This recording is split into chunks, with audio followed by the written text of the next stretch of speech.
What's going on, guys? It is BrendenPlayz, and today's Tuesday, which means it is another episode of Let's Talk Tuesday. It's the first time we're actually doing it on a Tuesday, so what an exciting couple of days it has been if you are a wrestling fan.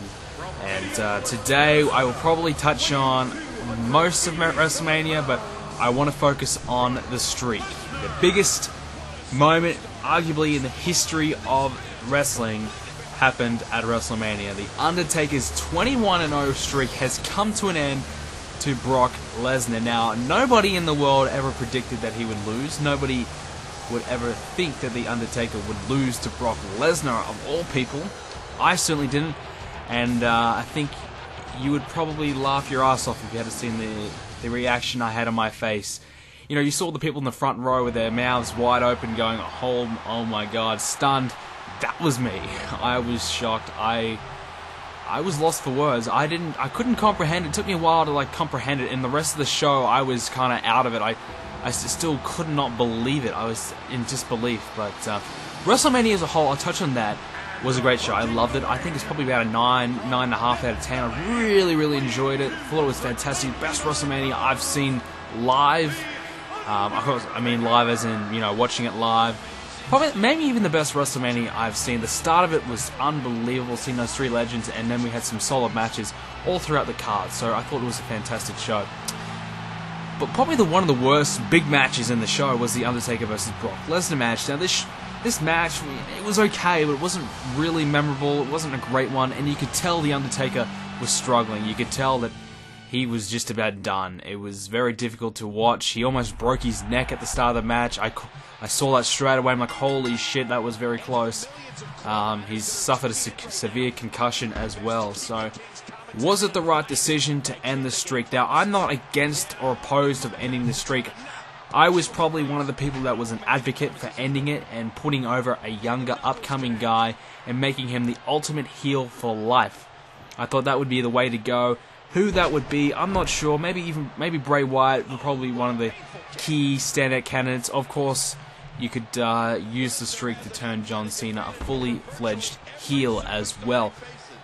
But Brock Lesnar, guys, a part-time guy, is probably going to leave now. We probably won't see him for a while. That was a pretty clear indication from Monday Night Raw that he's not going to be sticking around. You know, that absolutely unbelievable promo from Paul Heyman. That was something else, I'll tell you that. Kind of indicated that he's pretty much gone, and now here's a new Paul Heyman guy in Cesaro, which is fucking cool, fucking awesome, really happy about that. But that's for another video. So, very interesting, you know, was Brock Lesnar the right choice? Now, obviously, Undertaker probably can't wrestle again. If he may have one more match, that is probably... I didn't think he'd have any more than one more in him. I thought he might make it to 31, take on Sting, and retire.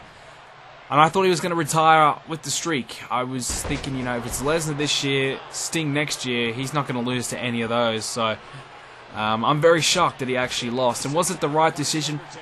Look, if he can't wrestle again, it's better that he uses his power, you know. He uses the streak that he has to put somebody over and make them the ultimate heel. Now, Lesnar, of course, is probably the most credible heel in the company. He doesn't really need the rub. You know, you look at him and go, holy fuck, this guy can beat the fuck out of anybody that he wants. And you know he's a legitimate badass.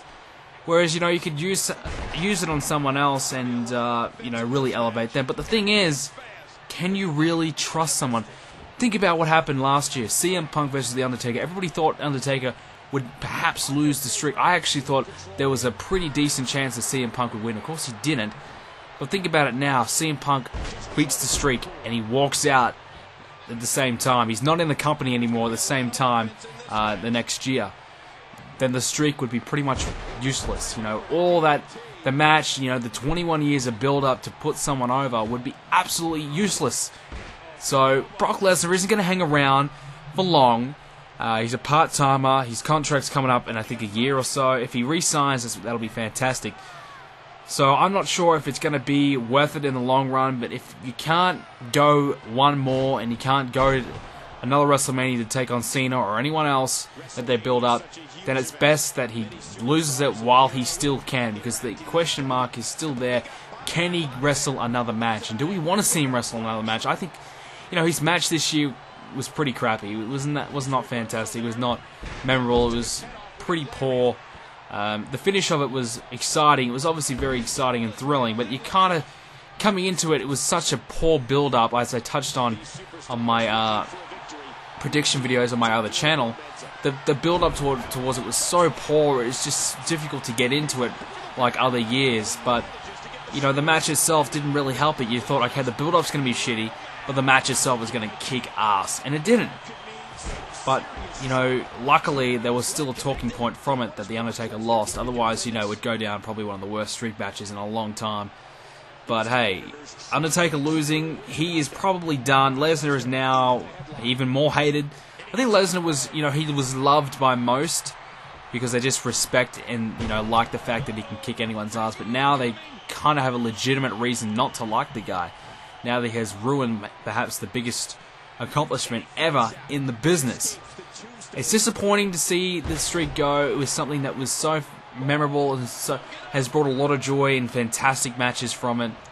The streak will always go down as probably the biggest success of WrestleMania.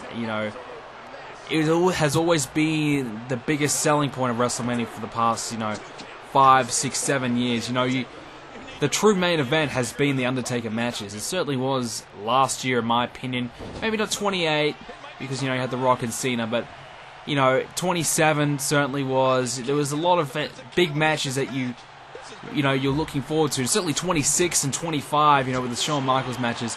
I obviously wasn't watching wrestling at the time, but going back and having watched those matches, they were unbelievable. So the streak has produced some absolutely fantastic matches. So even though it's 21-1, I don't think it will detach from the beauty that the streak is. I don't think it will ruin the legacy that the streak has built, and I don't think it will ruin the Undertaker's legacy. If anything, I think it'll probably enhance the Undertaker's legacy as a person, because he did, in fact, put somebody over on his way out. And for that, you got to respect that. And you kind of always knew the Undertaker was probably going to do that. It was obviously his decision to end the streak. The streak is probably in his hands. He probably has creative control over the streak, and he decided the time was right. And all the people saying that halfway through the match, or they botched the ending or whatever bullshit rumors like that is a load of crap. They would have planned this out a long time ago. There's no way in hell that they would have botched the streak, and it was clear from the get-go that they had planned it. They had the graphics up. They had Michael Cole was expecting the streak to end. Straight away he was like, the streak is gone or broken, whatever the hell he said. So Undertaker, I think, deserves to go out as a winner. Unfortunately, he won't. Who knows? He may make it to 31, but he has had one hell of a career. I'm disappointed to see the streak go. I was very saddened by it. Still very shocked over it. But in the end, I think it probably will be for the best. Was Lesnar the right decision? I don't think so. I don't think he was. But was the streak ending the right decision? I think so. But I think someone else should have done it. But if Lesnar was the only choice, then so be it. So I think Lesnar will have a big year. I think he'll have a match against Daniel Bryan at SummerSlam for the title. Will he win? I don't know. But I think Lesnar is in for a big year. Even though he may make limited appearances and have only maybe 1 or 2 more matches, but I think he still will make a big impact for the rest of the year. So guys, let me know what you're thinking. What do you think of the streak ending? Was it the best decision? Was it a right call? Would you have ended the streak this year? Let me know in the comments down below, and let me know what you want to hear from me from Let's Talk Tuesdays. A lot of topics going around. I know I could have covered a lot in this episode, and I probably need 5 Let's Talk every single day kind of videos. But hey, that'll do it, guys. Thanks for watching, and I'll see you in the next Let's Talk Tuesday video. And also, TLC is coming out very, very soon. Make sure you keep an eye out for the promo videos.